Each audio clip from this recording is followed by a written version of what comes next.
Welcome to the Snakes Are Us TV podcast, presented by Southeastern Reptile Rescue. I'm Jason Clark, and it's showtime.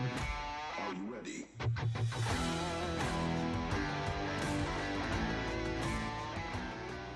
Snakes Are Us TV podcast. This is episode number 8. My name is Jason Clark. We are talking about Venom. And I was trying to take some notes to get some ideas of what to talk about, and I quickly realized that there's a lot to talk about when it comes to Venom. Before we get into that, I just finished doing a lot of shows. I do stage shows with snakes, and I just finished a big show we did, the Georgia National Fair, where I go there and we have our reptile exhibit open for 11 days. I have to do shows on stage every day. So basically, the first day is a shorter day, but the 10 days of it are pretty intense. We have to have our exhibit open for those days for 12 hours a day, 10 a.m. and 10 p.m. And during that time, I do 4 stage shows per day. 4 stage shows per day. I'm trying to pull up my YouTube channel, and so I can, because we record this live. If you listen to this later on Spotify, wherever you're listening, we record this live on Thursday nights on my YouTube channel, SnakesAreUsTV. And if you join us live, you can join in on the live chat, which I'm trying to get open now. And look at there, an ad. Even I have to watch ads on my own channel, okay? So I just finished that big show, 42 shows I did in 11 days. And that was tough. That was really tough. Because in the middle of that, we're still taking in animals and all kinds of different stuff. So that was a lot of fun. But I always enjoy doing these shows. But when those really busy ones are over with, it's nice to have a break sometimes. So before we get into Venom, we'll say hello to the people who are already joining us. We've got Painted Rocks. Thank you for coming back. David Lunsford. What are you asking? He's asking, if a venomous snake loses a fang, does it regenerate or is it gone forever? I'm really glad you asked that question, because I want to cover that during this podcast, and I forgot to put up my notes. So if you hadn't have asked it, I wouldn't have covered it. Candy's Critter says she is here from the Big Bend area of Texas. The Bandit is here. Bandit, where are you from? Living with Cable, Chris Cable, Living with Cable's YouTube channel is here. Chris Taylor. Hey, Chris. So, okay, let me answer your question before we get into Venom, because that's a good question about fangs. So David Lunsford asks, if a venomous snake loses a fang, does it regenerate or is it gone forever? Now, one thing I try to do, like when it comes to my venomous snakes, I try to learn the scientific names of the venomous snakes I keep and learn all the technical jargon that comes with it.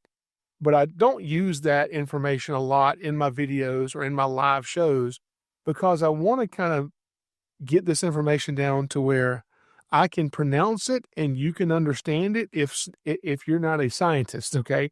So there are some really big words when it comes to the types of fangs that exist. So let's talk about the typical fangs that a rattlesnake, a copperhead, or a cottonmouth would have. These are hollow fangs, and they're basically hinged. They basically fold up against the roof of the mouth, okay? And they can move these fangs independently, almost like fingers. They can move one or two. Basically, they open their mouth and they kind of stab with the fangs, and they fold them back up, and they're covered by like a fleshy sheath to protect them in the mouth. And often what happens is a snake will bite prey, and the fang may come off in the rat or whatever's biting and get stuck in there. And then if that happens, if the snake then swallows this rat that his fang gets stuck in, he swallows his own fang. That actually is pretty common for that to happen. That's often how snakes lose their fangs. They get stuck in prey. And so the cool thing is, if you have venomous snakes that you keep, this is really gross, but if you want snake fangs, guess where you go to find them? Yeah, you dissect the poop, okay? Preferably use gloves, okay? And be very careful, because what you don't want is to be dissecting this and get pricked by a fang that has residual dried venom. Could that happen? I think it's rare, but I wouldn't take a chance on it. Yeah, you could get poked and get, some residual venom in your finger and still have a bad reaction from that. So, yeah, you can find fangs. So, what happens when it loses a fang? Well, it does grow a new fang. And here's a cool thing. Sometimes when the snake grows a new fang, sometimes the old fang hasn't been lost. Sometimes the old fang's not ready to go. So now this copperhead, cottonmouth, or rattlesnake could have 3 fangs, or 4, or 5, or 6. And these fangs are capable of injecting venom. From what I understand, that they can still inject venom. So typically they do have 2 fangs, but they can have more than that. They also have teeth. So they have, several teeth in addition to fangs. When we talk about fangs, those are the hollow teeth that inject venom. Okay. Now, we got some more people joining us here. The bandit is from, we got Jones County. Okay. Elizabeth Weaver is from Barrow County. I know where Barrow County is, a little north of us. Lisa Easter is here. So, first of all, what exactly is venom? You hear all the time if somebody slips up and says, I got a poisonous snake in my yard. People will jump on this person pretty viciously. It's not poison, it's a venomous snake, and I try not to be that way. Is there a difference? Yeah, there's a difference depending on where you are. In other parts of the world, there's no word for venom, so we do use poison. So if you say poisonous snake, well, it's a venomous snake, but there's no really need to correct the person because we understand what you're talking about. So it's not really a need to jump on the people and say, no, you don't know what you're talking about. It's not a poison snake. It's a venomous snake, even though there is a difference there. So what is the difference in poison and venom? Poisons, we think about, poison ivy. You touch poison. I can look at poison ivy and I hate poison ivy. I'm so allergic to it. But you touch poison ivy, the oils get on your skin, you can have a reaction. If you eat poison ivy, you'll have a reaction. If you get it in your eyes, ocularly is how they, getting things in your eyes. If you're burning poison ivy on a brush pile, you inhale the smoke, that can affect you. So that's how you'd be affected by poison. You drank a bottle of poison, okay? That's how poisons affect us. Now, venom is different. Venom, if you get venom, let's say you have a copperhead and you get some copperhead venom on your skin, what will that venom do to your skin? Really nothing. If you drank copperhead venom, which I don't recommend, what will that do to you? Really nothing. Unless you have an open cut, an ulcer in your mouth or stomach, it somehow gets into your bloodstream. That's why you shouldn't drink venom, okay? Venom is not necessarily the same as poison. They're both toxins, but they're delivered differently and they act differently. They're made of different things. So, are there poisonous snakes here in the southeastern U.S.? No. Are there poisonous snakes in the United States? No. Are there poisonous snakes in North or South America? I don't think so. Are there poisonous snakes anywhere in the world? Yes, there actually are poisonous snakes that exist. There's one that I always hear about, and there's a few subspecies of it. I can't even talk, and it's called the keelback. The keelback is in Asia, China, and basically what this snake does, first of all, this snake is venomous, okay? It has venom. But it also is poisonous. And what the snake does, it eats toads, among other things. But when it eats these toads that have toxins, that have poisons, there are glands on the back of the keelback snake's neck that store those poisons. Okay? And so when a predator comes, the keelback who has poison stored in the back of his neck presents the back of his neck to the predator. If the predator bites the neck, he gets a mouthful of poison, and it may still kill the snake, but it helps teach that predator, don't be killing us snakes. Okay, leave my family alone even after I'm gone.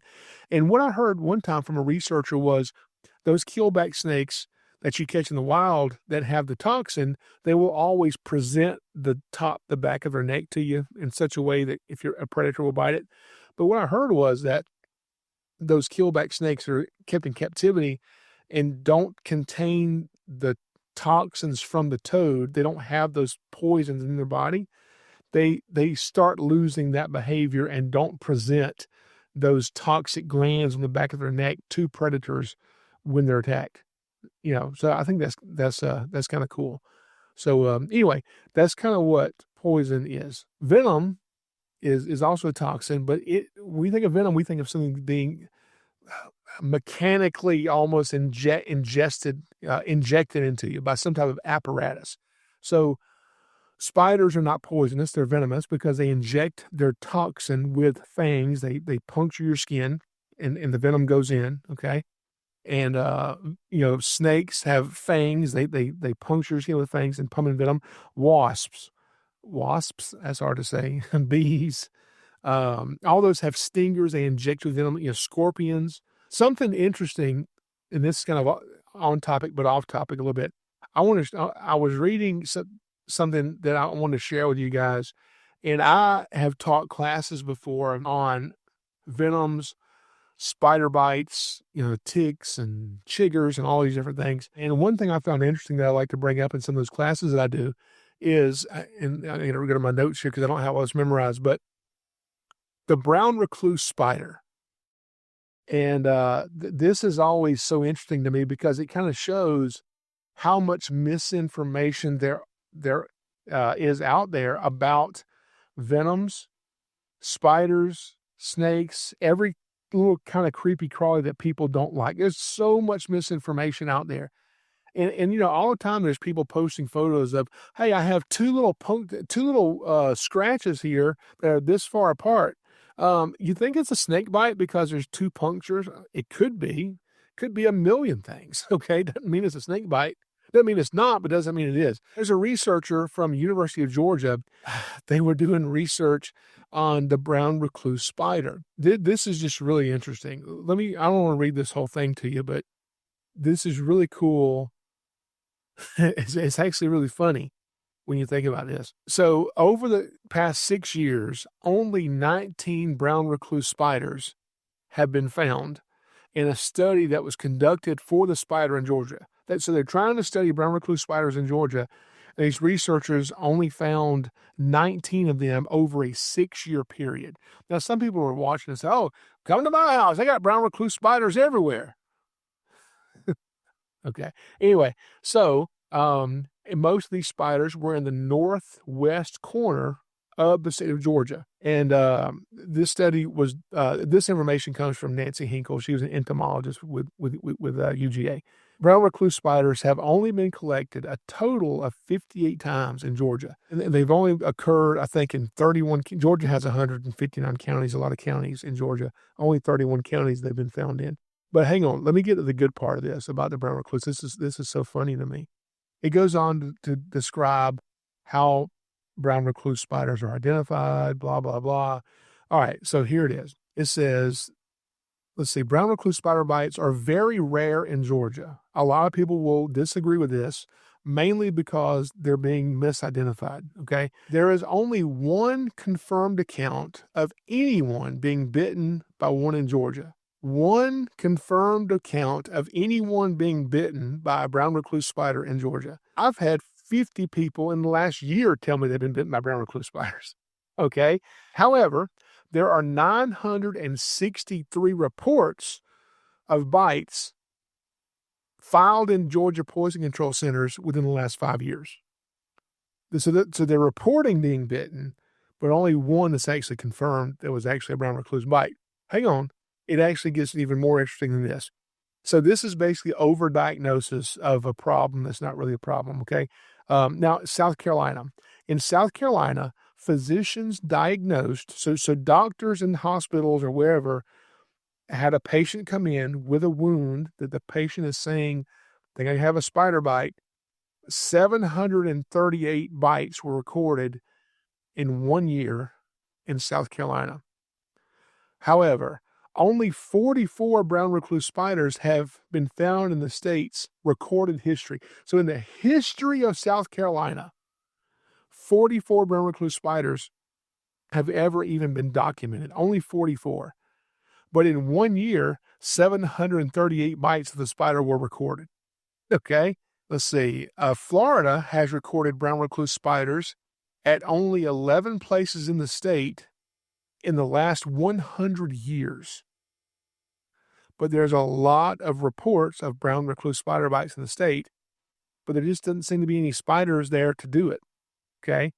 But like I said, if you tell people this, Some people have a wound and they're so convinced that the spider did it that it almost it's part of their story. They tell this story over and over and over about how they were bit by a black widow or a brown recluse, and that maybe some of them have, but I think a lot of them haven't. So hang on, let me go on down so they come in with a wound, and what it's found to be is what it is often is actually MRSA. MRSA, which is a type of a staph skin infection, and it's misidentified as a spider bite or a brown recluse bite. And MRSA infections require a specific set of antibiotics, and those antibiotics don't help spider bites. So if you have MRSA and you're treating it as a spider bite, you're not actually helping the MRSA. Now, some of these wounds are said to be insect bites, diabetes, bed sores, Lyme disease, anthrax, necrotizing bacteria, and some of this stuff can be fatal if not treated fast. But instead of getting treated fast, they're treating it as if it's a brown recluse spider bite. Okay, here's the last thing about this. Then we'll move on to venom.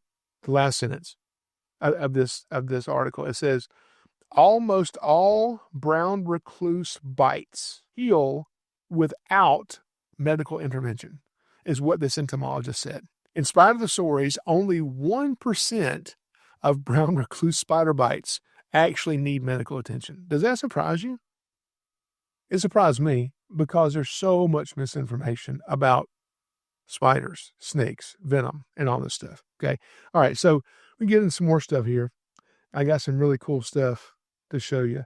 It's over 100,000 species of animals and insects on the earth are considered venomous. We have 100,000 venomous creatures. That's a lot of venom. Most of that stuff is harmless to us. At least a lot of it is. Each one of these species is capable of producing venoms that contain up to 100 different molecules. I know this is boring stuff, but hang on, I'm getting to a point here which is pretty cool. So each venom is not just one single toxin. It's actually like a cocktail of different toxins, okay, of different molecules that all do different things. Here's the cool part.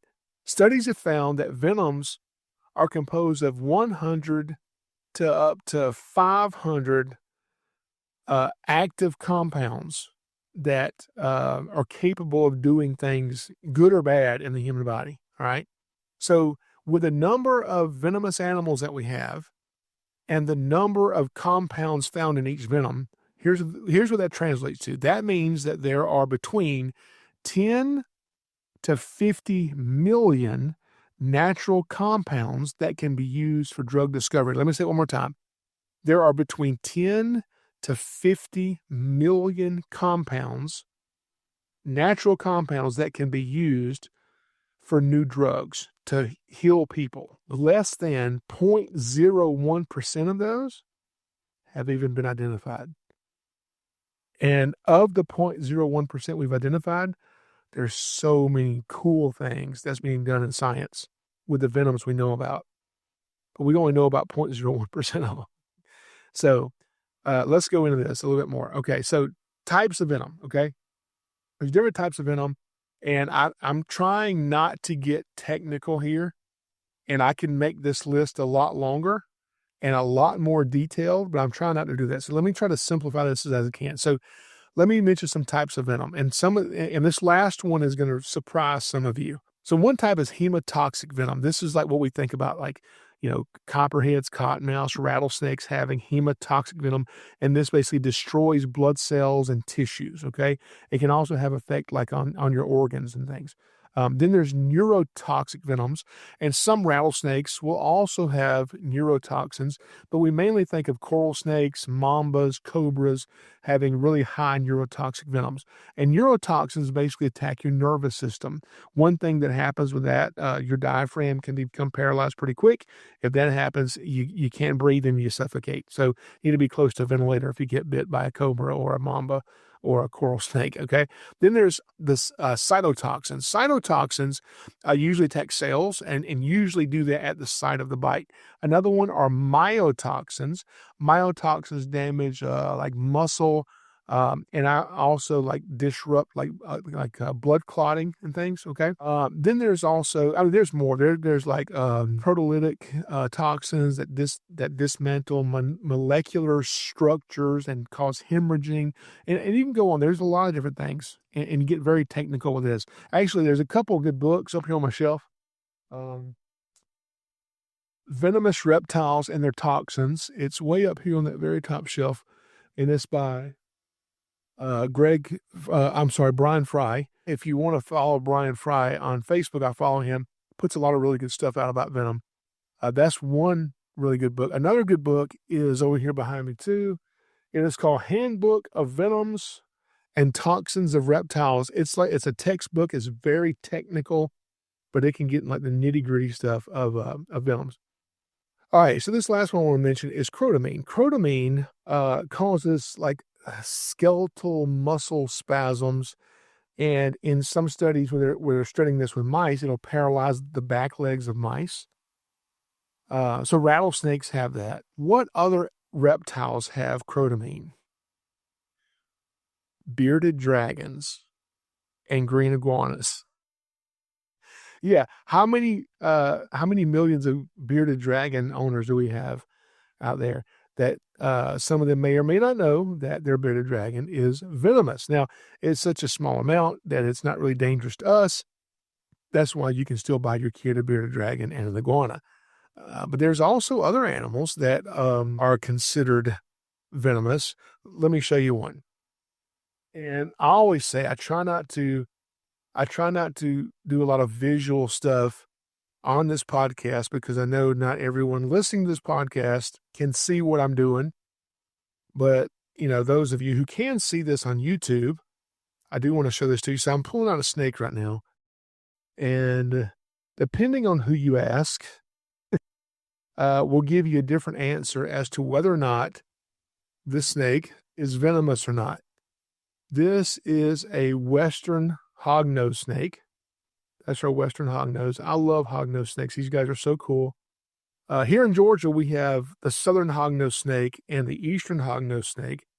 The Southern hognose snake is a threatened species. Now, this is a Western, and this species is often available in the pet trade. And this particular hognose snake belongs to my youngest daughter, Lily, and she named it, Snappy, and she calls it Snap. Anyway, this is Snap, the hognose snake. And when you get technical about it, I guess you could consider this to be a venomous snake. Now, we don't list this, like, for instance, right here in our Venomous Snakes of Georgia brochure, we don't list hognose snakes as a venomous snake. They're listed as a non-venomous snake.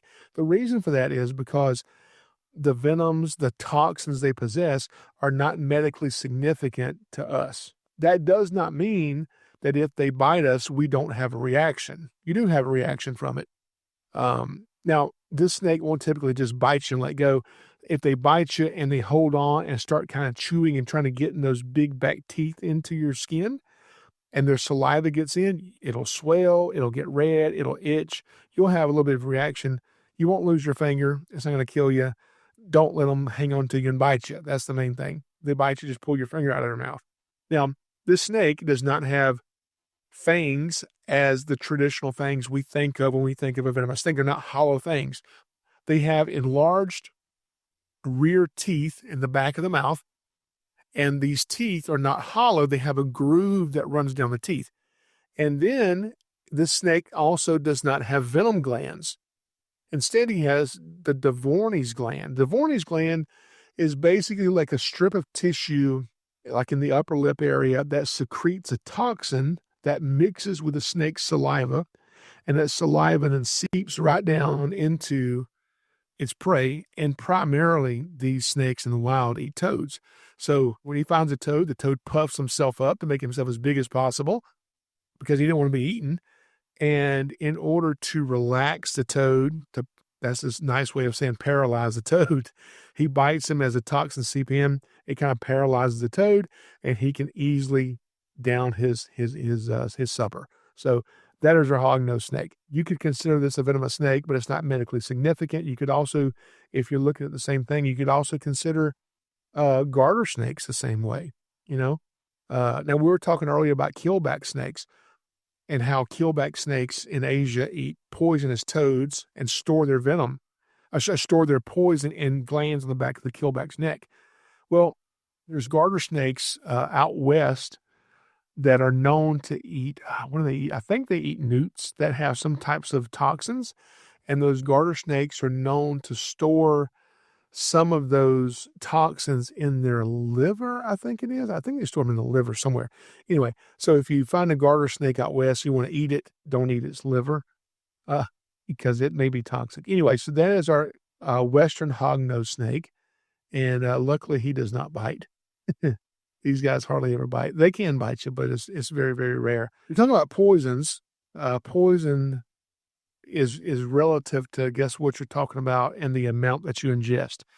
For instance, we talk about if you have a bottle of poison, whatever kind of poison you can imagine, and you drink that poison, well, you can die. But that poison is very concentrated, and it's going to kill you because it's poison. But could other just things laying around our house be poison? What about this remote? Could this remote be considered poison? Well, it depends on how much of this remote I ate. If I took the batteries out, which we know are toxic, and I just ate the plastic of this, a little tiny piece of plastic, just chipped a little plastic piece off this remote, and I swallow that little piece of plastic, would that kill me? Would that poison my body? Probably not. I'd probably, pass that right on out at some point, okay? But what if I got 1,000 remotes and chipped them all up in real fine powder or, chips, and I ate all that? Well, at some point, you're going to eat enough of this stuff to kill to really cause harm to you. And so poisons, if you're getting technical, a lot of things can be poison depending on the amount it's taken in. But some things are so powerful and so strong, it doesn't take much of it. So that's what we consider poisons. But it's kind of like the old thing of, if you drop a chair off of a high-rise building and the chair breaks into a million pieces, at what point is it not a chair? If you take one leg off the chair, is it still a chair? How much of the chair can you take apart and still be considered a chair? Where's the line there?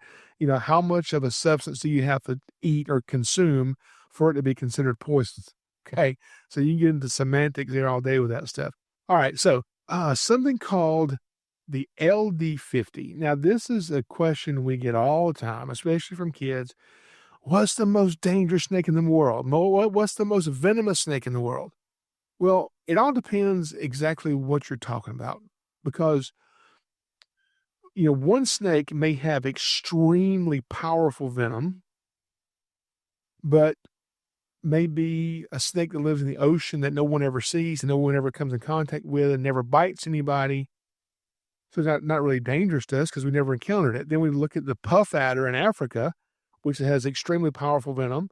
Its venom is not even in the top 10 of most powerful venoms, but I think that snake kills more people in Africa than any other snake.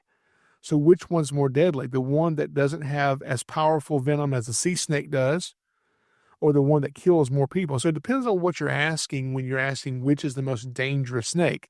But if you're looking at just simple drop for drop, and if you take a drop of this snake's venom and a drop of this snake's venom, which one is the most venomous? Well, even that is not as easy as you think. Now, let me get into this. So LD50 is a scientific measurement that's used to measure the potency of venoms and a lot of things. And basically what this is, they try to figure out how much of a substance is required to kill 50% of a group of mice or whatever animal they're using. Most of the time they'll use mice. So 50% of the mice, how much substance is required to kill half of that? Okay, and that's considered the LD50, or lethal dose is what LD is. Lethal dose, 50%. Okay, here's how that differs. Because they can inject the venom into the mice. They can put it into a vein. Okay, they can inject it into a muscle. They can inject it into the abdomen. They can inject the venom into the skin. And depending on the species of snake, depends on the type of venom it has, will depend on which place is worse to get the venom injected into, because some venoms are worse to be injected directly into the blood because that venom specifically acts more on blood than if you inject it into muscle or into skin or something. So even when we're comparing venom drop for drop, it's still hard to kind of figure out which one's worse because it depends on the venom and what it's capable of doing. And so if you go on the internet and you search LD50 list for most venomous snakes, you're going to find a bunch of different lists, and you're going to find a bunch of different ones that, well, this was number one. No, this was number one. No, this was number one. Because there's different ways of testing the potency of venoms.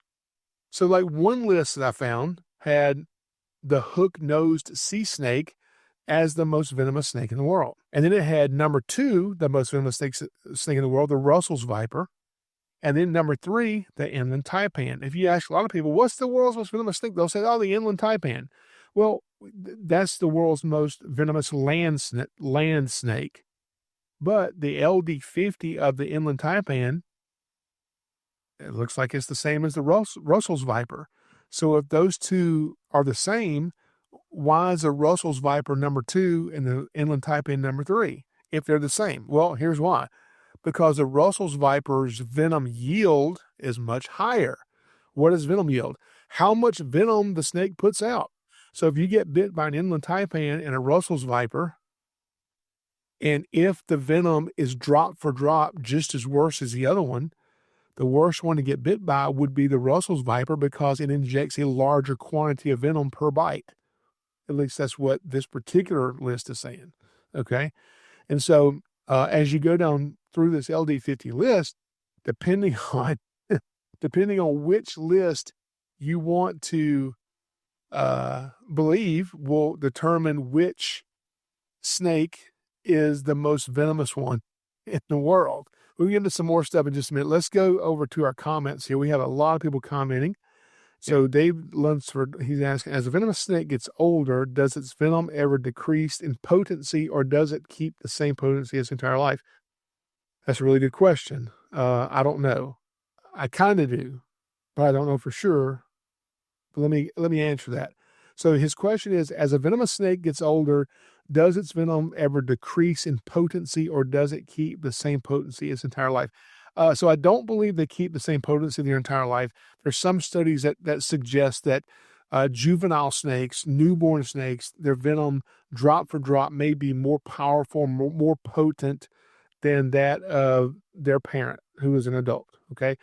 So some people think that it's worse to get bit by a baby rattlesnake than an adult rattlesnake, and which that's not true. Okay. Even though a baby's venom could possibly be drop for drop a little more powerful, it doesn't matter because the adult injects so much more venom than the baby.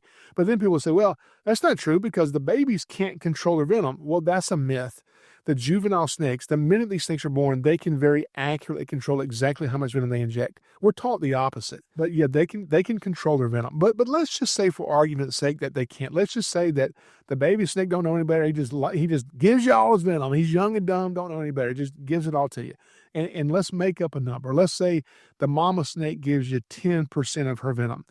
That 10% by volume is still more than the baby's got in his whole body.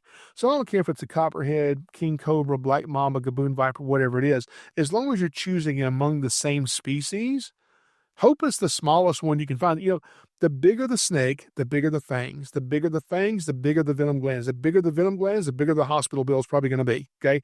So choose the smallest of the snakes. Even though drop for drop, it could possibly have more potent venom, but the quantity of it is so much worse in the bigger snake that it offsets. It doesn't matter. As a snake gets older and it may be declining in health, it may not have access to food, even if it's a younger snake. If it's sick, I would very much so imagine that its venom may possibly not be as potent because the snake's just not as healthy. Is that science? Nope, I just made that up. Okay, but It seems like I read that somewhere. I don't know if I did. Go Google that. Go look it up and tell me if I'm right or wrong with that one. But that's what I think. Doesn't a garter snake have some venom as well? You may have typed that before I answered it, but yes, garter snakes do also have toxins as well. Cottonmouth Kyle, one of my friends, Kyle, down in Waycross, Georgia, he sent me a picture of his finger. He had been bitten by a garter snake, and it kind of chewed on him, and he didn't take it off, let it chew on him, and his finger got kind of swollen and red and was itchy. He's like, wow, I wasn't expecting it to do that. I've been bit by garter snakes before, but this is the worst garter snake I've ever been bit by. So I mean, it's not going to kill you, most likely, unless you have an allergic reaction, which is extremely rare.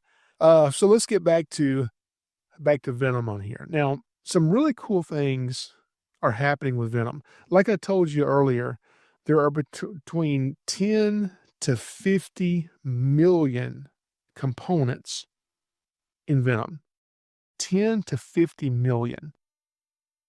And we've only recognized 0.01% of those that we know what they are and what they do.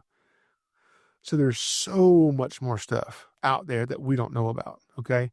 If you go and search on the internet, go to the search engine and type in, medications derived from venom, and it will blow your mind on some of the stuff. And some of it's kind of hard to read because it's not just like, well, here, this snake right here provides this specific medication that treats this. You don't really find that. A lot of it is, scientific papers, and you have to really kind of read through there to find out what toxins they're talking about, which snakes you're talking about, and what medication this does.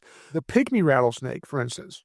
Pygmy rattlesnakes live here in the southeastern U.S., and there's a medication that is derived from their venom called, there's a few of them. One's called Integralin. That's the brand name, I believe, Integralin.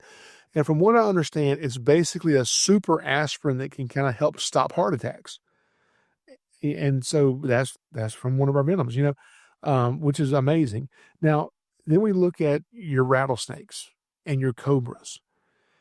And I'm just going to mention a few. There's a whole lot more than this, but things that we're looking at treating with rattlesnake and cobra venom. And I don't mean just straight venom. We don't take venom from a snake and just inject it into somebody's body. It has a disease and see it heal. This stuff has to be worked out in the lab. There's different components extracted from these venoms.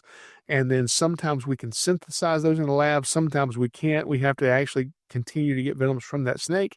It just depends on what they're working with.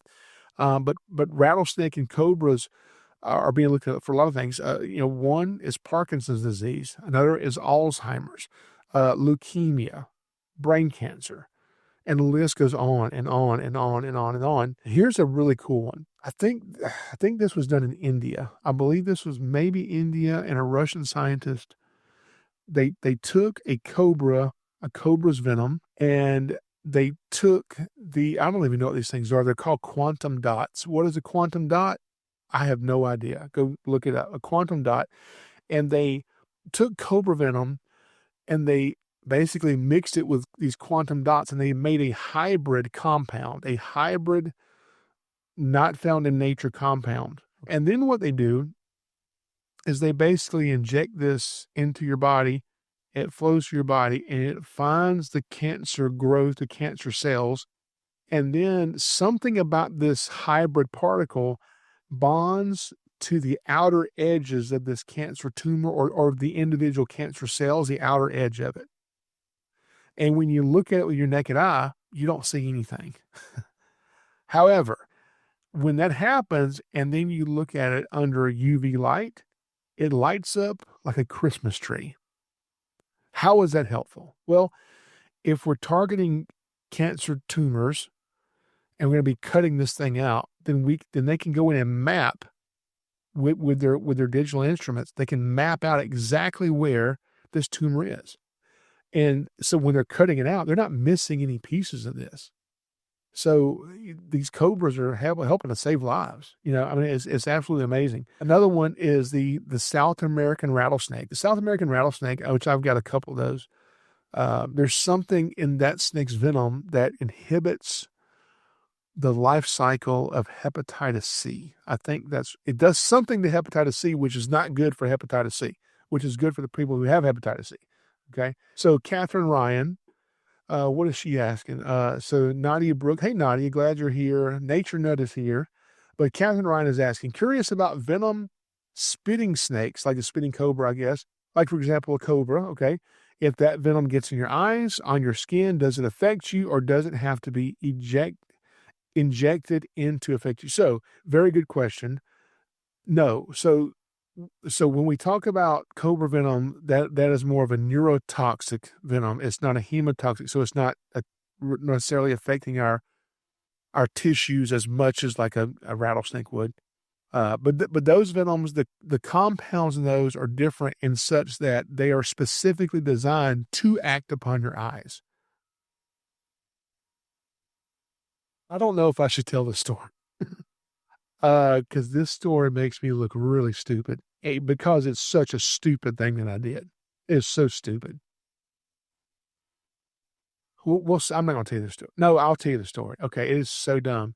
I've owned some spinning cobras over the years, and this one time I had this black and white spitter, this Indo-Chinese spitting cobra. If you go look it up, it's a beautiful cobra. They're black and white speckled. These snakes are really, really pretty. And when you looked at the glass of its enclosure, it was just stained with venom, where you'd walk by there and he would just spray venom at the glass, just wanting to hit you right in the eye with it.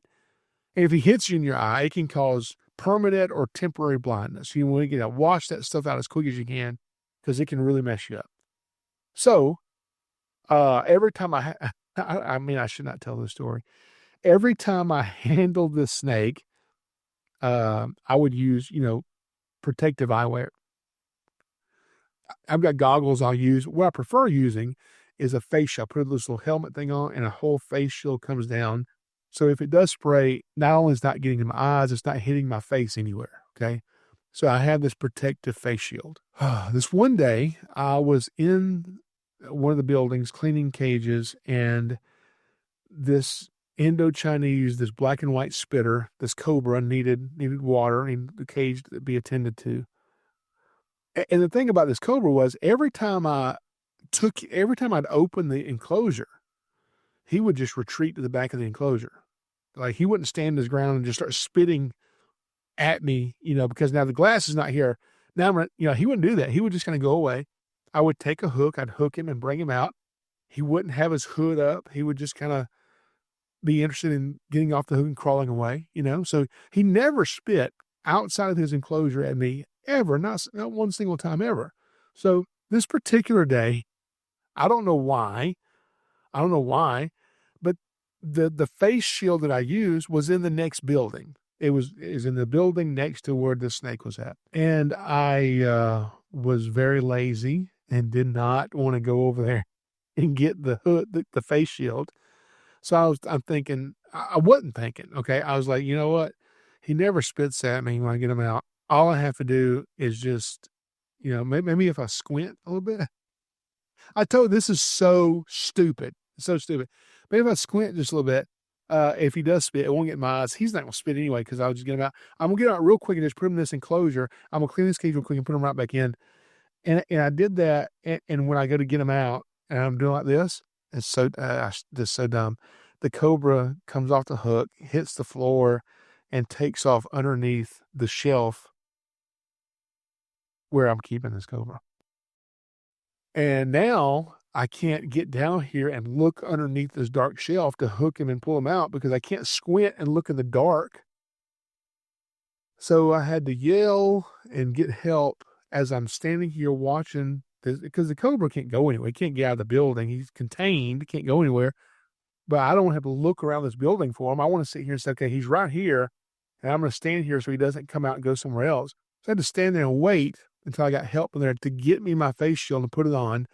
So then once I did that, I just reached down and I hooked him. He never spit at me, put him back in the enclosure. And I never, ever, ever, ever, ever in my life handled or dealt with in any way a spitting cobra until I had my face shield on my face. I can tell you that was an extremely, extremely stupid thing to do. Okay.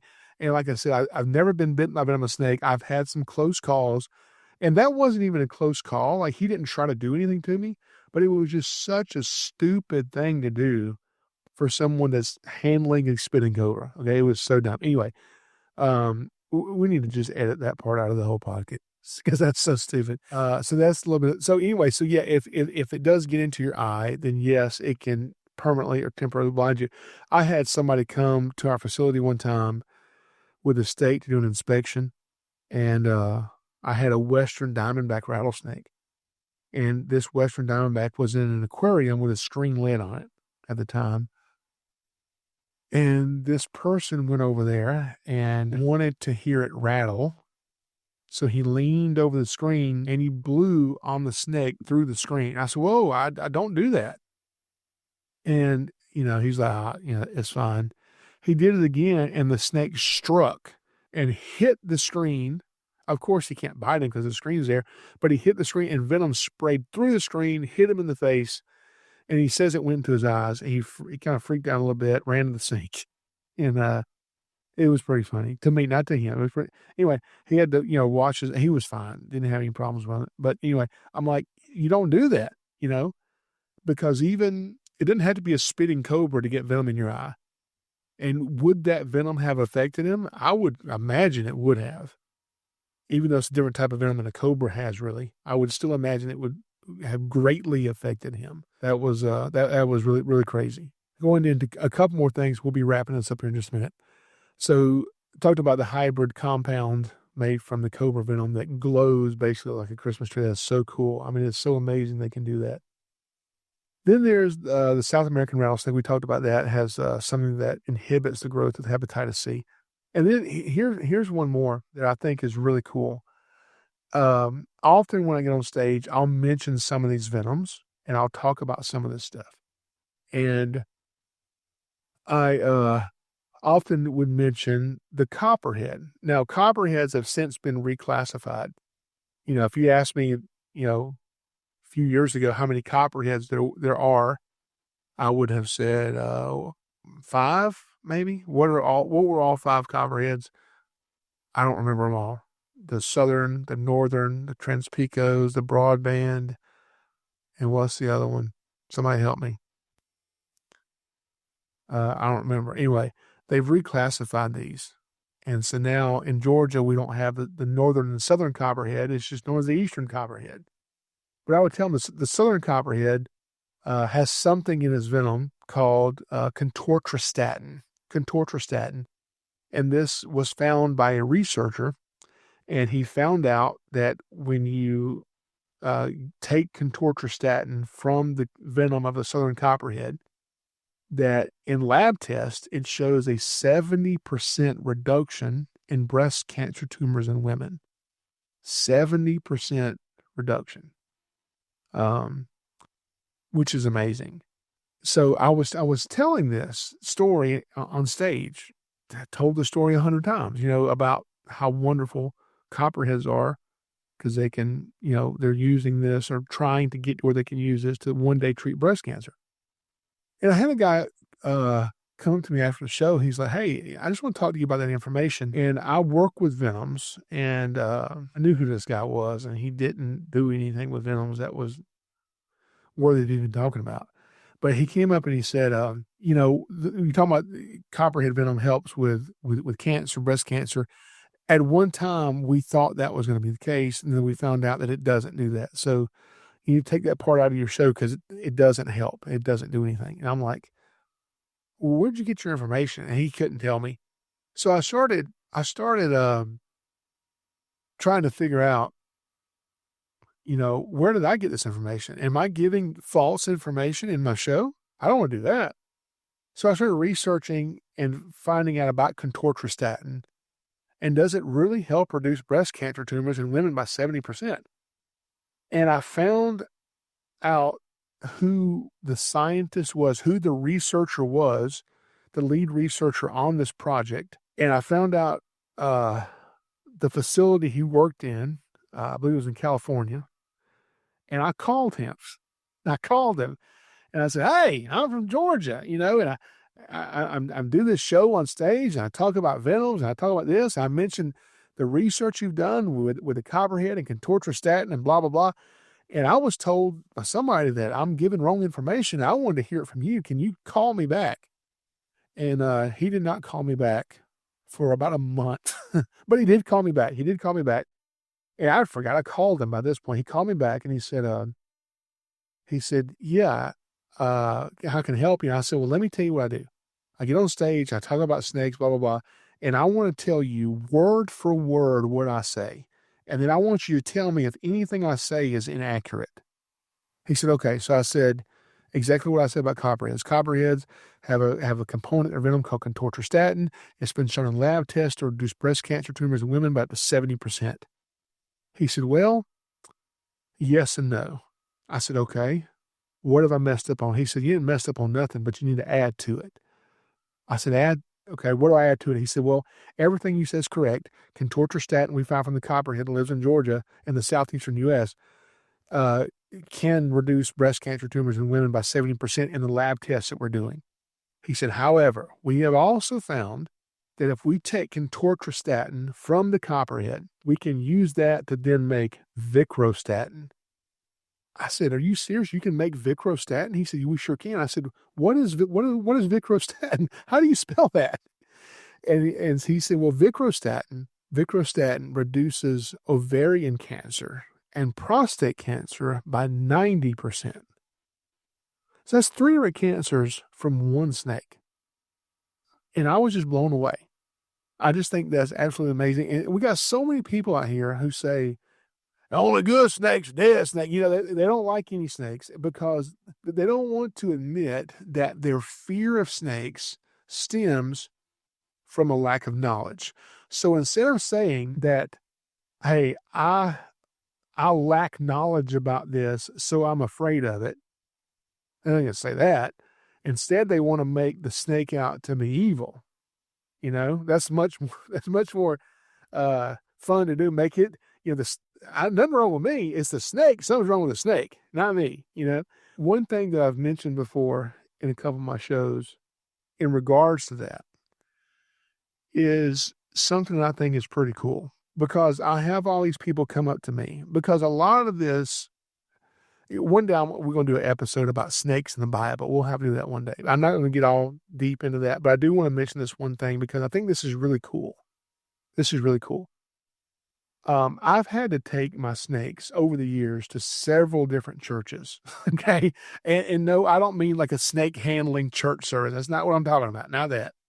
But I'll have a pastor call me and say, hey, I'm going to be preaching, you know, about, you know, whatever, you know, sin or whatever, or this or that.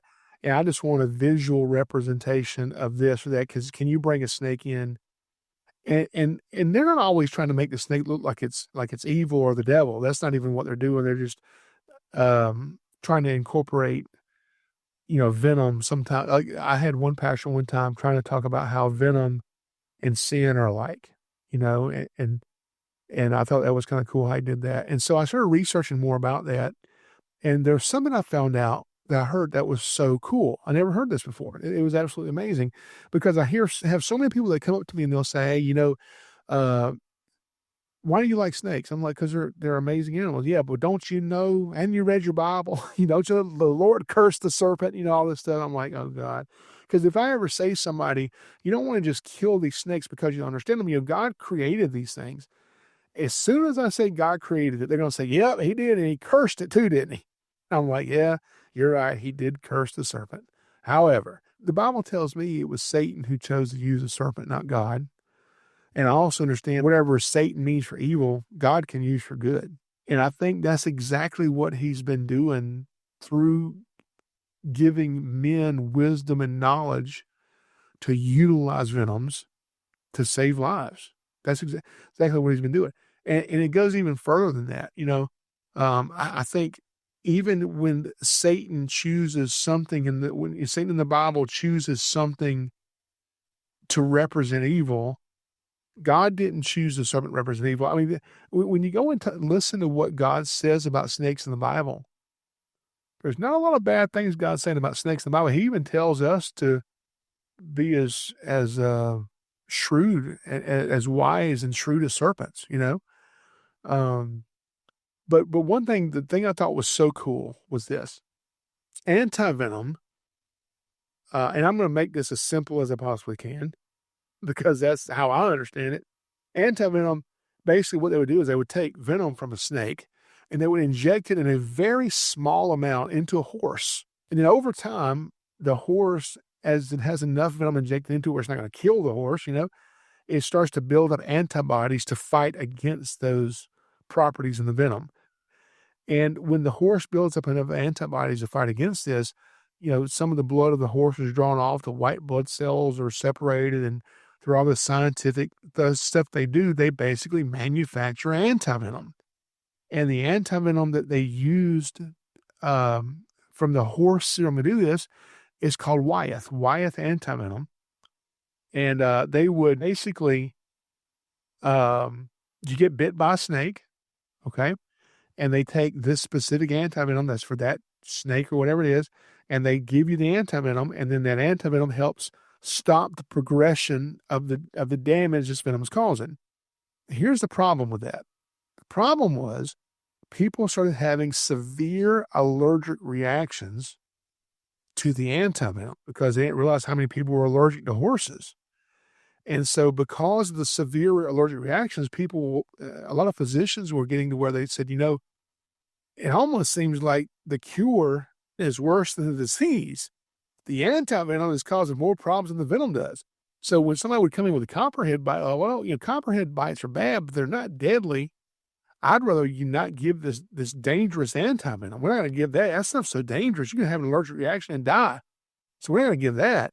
We're just going to ride this out, and we're going to just treat the symptoms of it and hope this passes. Hope you don't lose your hand, your finger or whatever. So over time, we would equate the venom from the snake. These pastors I would take a snake into, they would equate venom from the snake almost to like sin.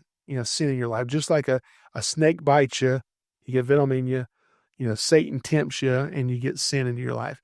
Because Genesis, I don't know if this is the right chapter and verse, and going off memory, I think it's Genesis 3:5. I'm probably wrong about that. It talks about God in the Bible is talking to Satan about man, okay? And this is what God says to Satan in Genesis 3:5. I think that's where it is. Basically says that he, meaning man, will strike your head and you will strike his heel. Basically, man will step on the snake and the snake will bite him. So what happens? What has to happen first? In that verse, what has to happen first is the man has to take a step toward the snake in order to get bit. All right? You're not just going to be standing over here minding your own business, the snake over here minding his business 30 feet away, and the snake, oh, look at that guy over there. Let me run over here and bite him. That's not happening. Well, in order for you to get bit, you're going to have to put a part of your body close to that snake. You have to take a step toward the snake. You have to take a step toward sin. You're not just going to be out here living your life and the devil just make you sin. Now, the devil may make it easy for you to sin, just like it may be easy for you to get bit by a snake. You may have a snake living in your yard right at your front steps, and you may easily get out there and step on him because he's right where you normally walk. And Satan may easily try to put things in your path to make sin easy for you. He may put things in your life to tempt you to where it's easy for you to take the step. But in order for you to sin, you have to take the step to do that, okay? And so what I think is so cool about this is just like Satan can, when Satan in the Bible, he takes the snake and tries to make it evil, God can take something Satan meant for evil and show us himself in that. How does he do that? Let's get back to the antivenom. So they found out this horse serum, this Wyeth antivenom, people were having these allergic reactions from it, right? So another scientist found out there was a different farm animal that you could use its blood to stop the effects of venom. And they equate that just like to Jesus. When you sin and you ask Jesus to forgive you your sin, it's his blood that washes us clean, okay? So the farm animal they use to replace the horse serum was the sheep. the lamb, the lamb's blood. They inject these venoms into the lamb, into the sheep, and they draw up this lamb's blood, and that's what counteracts venom today in 2024. It's called crofab. It's made from the blood of sheep, of lambs. And so just like Satan wants to use everything to, cause destruction, God can use those same things to show his glory and the things he's done for us, There's a lot of ways that you can look at snakes, a lot of ways you can look at venom. And I just barely scratched the surface on some of this stuff tonight. If you go and start just researching venom, it'll just make your mind spin as to how much we know about it versus how much we don't know about it. And that's what I try to tell people is, if you're one of these people who are just so against venomous snakes, and some people almost feel like they're doing a disservice to their fellow man if they see a snake and don't kill it. And that's so sad that people feel that way, because as our technology increases, I mean, think about your smartphone. Who had a smartphone in the year 2000 or 2005? Nobody. They weren't invented yet. What was it? 2006, 2007, somewhere in there before the first smartphone came out. And now you can't leave your house. If you go to work and leave your phone at home, you have to call in sick or go back home and get it and go to work late. You got to have your phone. At least most people do, right? Most people can't live without that technology. As our technology increases 10 years from now, 30 years from now, to a level that we cannot even comprehend at this time in our life, at that point, we may be able to use these venoms to cure, there's no telling what. But some of these snakes, by that point, may not be here. Because in the early 2020s, the mid-2020s, we taught our kids, the only good snake's a dead snake. So just because you don't understand or agree with a certain part of nature does not give us the God-given responsibility to just destroy it. So I say, leave these things alone. And if you do that, they will gladly do the same exact thing for us. Now, we have covered quite a few things. So hopefully you guys have enjoyed this. I will be back next week for episode number 9. What are we talking about next week? Next week is going to be pretty cool. You know what we're talking about? I have no idea. I don't know what next week's topic is going to be. We'll figure that out. I think it'll be pretty cool. So come back and join us. If you're listening to somewhere else, you can always go watch it on YouTube and see things that are visually we're talking about. Otherwise, thank y'all for coming. Have a great night. And remember one thing, Jesus loves you, and so do I. If this episode entertains you, educated you, or simply distracted you from your responsibilities, consider giving it a 5-star review or even just a thumbs up. It helps this podcast slither into the ears of unsuspecting listeners everywhere and tells the algorithm that I'm doing something right. Thank you for joining me, and I'll catch you next week on the Snakes Are Us TV podcast.